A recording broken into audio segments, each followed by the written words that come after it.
my name is Amanda Copeland, and this year I am teaching Resource ELA as well as 6th grade Social Studies.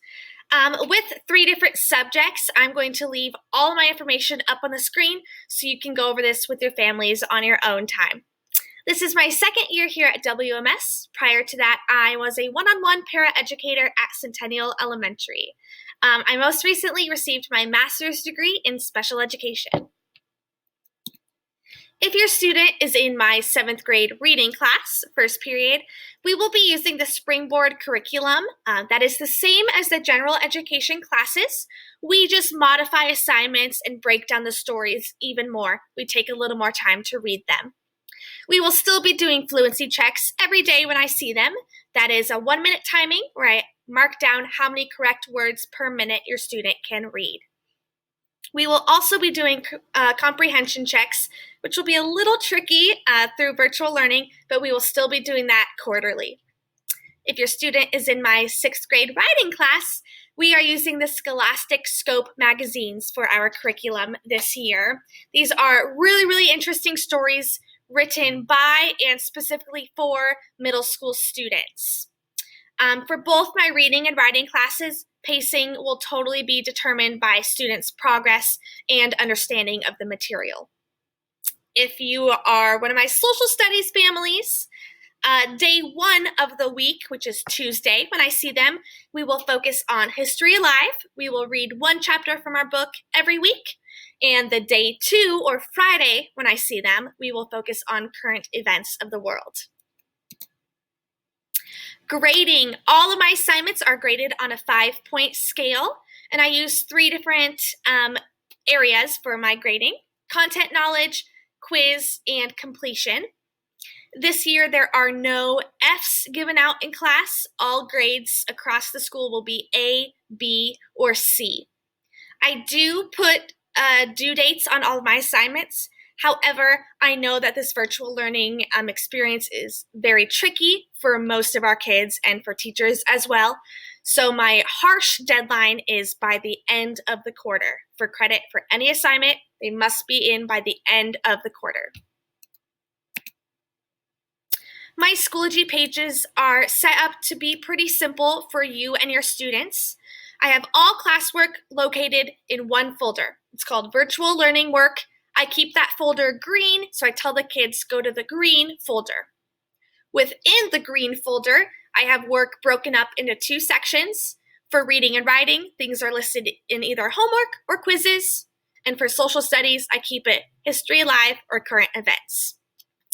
Back on the main page, I also have a purple folder, which is the class resources and kind of how-to instructions. So how to log into Scholastic Scope, how to log in to Springboard, all of that sort of thing.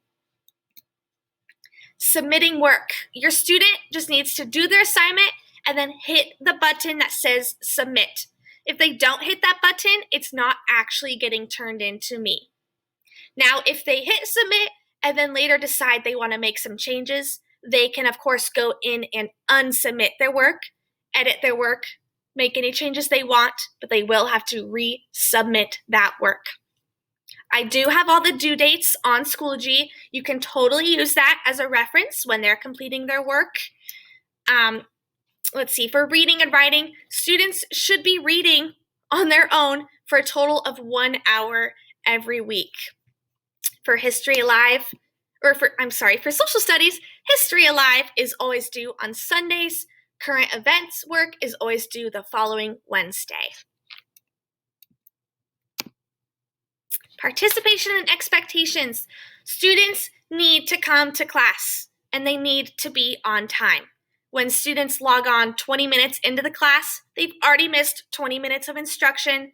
They've missed the how-to, the what we're doing, clarification on assignments, all of that sort of thing. So please have your student arrive on time to class. It's also strongly suggested that they have their camera on.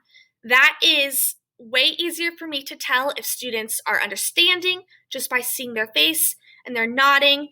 When there's no camera on, I don't even know if they're in the room, which I've already found out that sometimes they like to hit play, they're in class, and they walk away. That's not going to help them at all. I need them in class and participating in our class at all times. Participation via video, the chat feature, or even reactions is expected. They can give me a thumbs up, they can give me a thumbs down, a smiley face. If that's how they want to participate and that's how they're comfortable, then great. But I want some sort of participation from them. I do have to give reminders quite frequently that the chat feature needs to remain both appropriate and on topic.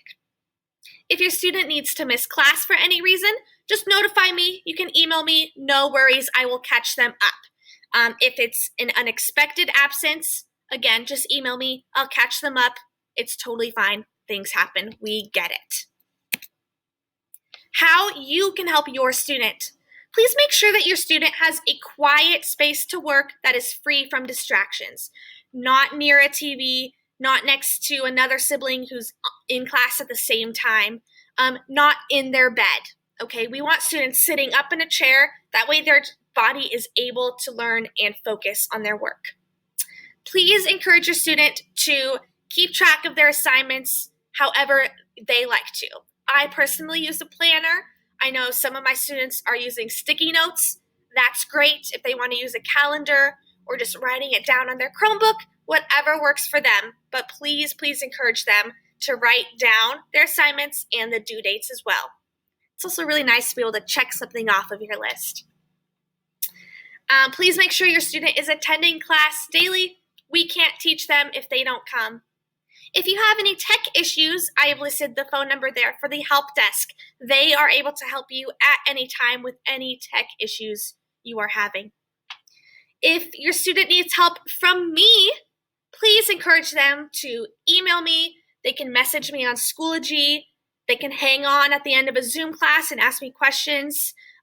Any of those ways will work perfectly fine. I want to help them, but I need to know that they need help. And lastly, contacting me, I can be reached by email, acopeland@osd.wednet.edu. Unfortunately, my classroom telephone right now is broken, so I cannot be contacted unless you call the main office and leave a message. So right now, email is the best way to contact me, or like I said, for kids, parents are also free to pop on at the end of a Zoom and ask any clarifying questions. I've also been trying to use the Remind app, which I know a lot of you already have, so please continue to reach out through there if you need that.